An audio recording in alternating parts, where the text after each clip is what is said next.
Hey you guys, welcome back to our web channel with Dance With Me with Dawn. What she's asked us to do is to start a little tango. So there are some figures and things that we'll get to in later videos, but I want to talk about first just the position slightly, because again, tango, out of the main dances that you probably know, waltz, tango, foxtrot, swing cha-cha, it's danced quite differently technique-wise. And one of the biggest differences is in all the other dances, we like to close our feet, put them right together, and be all ready to go. But in tango, we can't do that. And let me show you why. I want to bring Dawn on here for a second. If we put our nose to nose, toes to toes, just like that, and she's slightly offset, and if we both now bend, we're going to bump into each other. So my knees and her knees bump. And tango should always be danced as if you're in a cave and you don't want to go hit your head.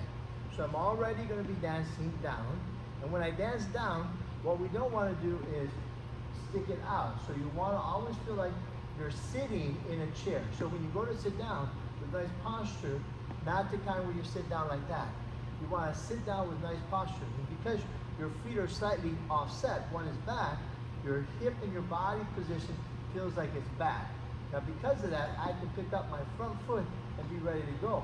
If I was leaning forward, my weight would be on that front foot. So my feet are slightly offset and slightly positioned because we do need space for each other's knees from that low position. So there's not going to be tight, it's going to be like that. And there will be times when I'm walking, you'll see me that I cross my legs, but we talk about that and it's called CBMP at another time. But what we want to do is our first thing is start our positions, have our hips back, weight down into our legs, slightly offset. All right, so it's going to look like this with Dawn now. So I'm going to show you. So instead of having our feet together, mine is slightly back, hers is slightly back. Now when we lower into our knees, we have no worry about hitting each other. All right, so that's the first thing. So your drop, your knees are offset, and your feet aren't together. So if you can make sure you have that. Now the second thing is our frame. Frames, normally the lady is on top of the arm because we have rise and fall. So if I'm rising, it's like a buoy on top of the water on the side of a boat. As the water goes up and down, the buoy goes up and down with it.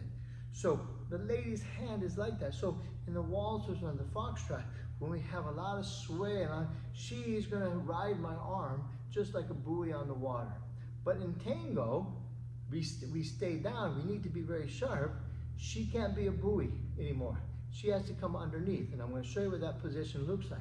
So she's going to come underneath my arm instead of on top of my arm. Now that won't mean in the armpit. That means wherever her length of arm goes, and I'll show you that. And for the man, what we want to do is we take our arms straight out, all right, and we're going to try to just extend the arms like I'm taking a rubber band pulling it. And then I'm going to take the one up, angle one up, and angle one down. So you have pretty much an equal angle. Whereas in the other dances, we have a little bit more of a stretch up and the hand is up higher. So with Dawn, I'm going to now show you what that means by video. We do it on this angle here. Okay, so she's taking her arm straight out to the side. So if you were to look at her from a side view, her arm is straight out to the side. All right, so what I need to do as a man is, in the other dances, we take this wrist area and put it right there so it can rest on her back, scapula. But in tango, we move from this position on the wrist to this position on the elbow.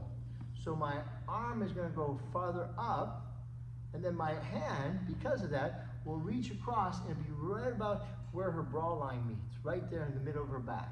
So my arm is going to be forward. Now all the lady wants to do is bend her elbow in. And wherever that hand lands, she will feel the top of this hand push up into my arm. So she doesn't want to try to reach all the way around because that's going to break her line. So she's right there, I'm right there. She closes in. She's pushing inward, I'm pushing outward. So anything I want to do, I can really use that position to make it sharp and turn to promenade. So that because of the way we're set up here, no matter what direction I want to go, she can feel it right away because we're in this nice tango position.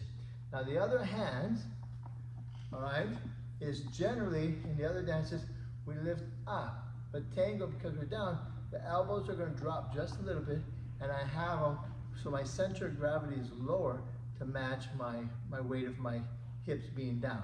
So if I want to turn to promenade, nothing happens with the arms. She feels promenade through the hips. Close promenade, close with the hips.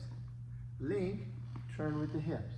So she's going to always feel everything through the hips. So the frame stays pretty calm, unlike in the waltz.